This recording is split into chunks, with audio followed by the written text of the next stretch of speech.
चलिए इस सोर्स के दावों को देखते हैं जो भारत के एक पड़ोसी देश की रणनीति से जुड़े हैं।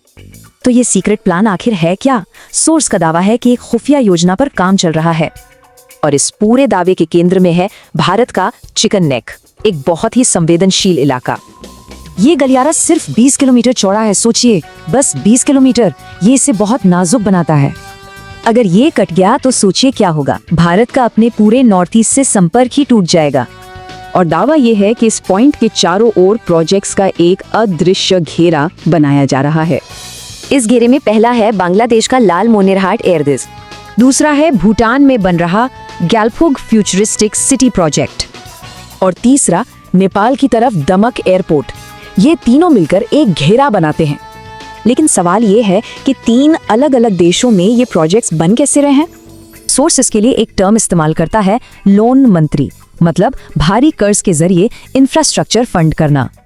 ये एक ऐसी रणनीति है जिसमें इंफ्रास्ट्रक्चर में इन्वेस्ट करके धीरे धीरे सॉफ्ट कंट्रोल हासिल किया जाता है।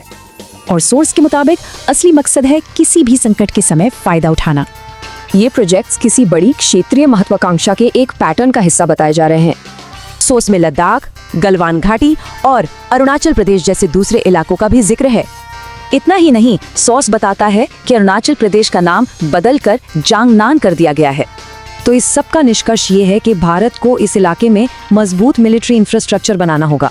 ये हमें एक बहुत जरूरी सवाल पर लाकर छोड़ देता है, जियोपॉलिटिक्स में इंफ्रास्ट्रक्चर कब हथियार बन जाता है।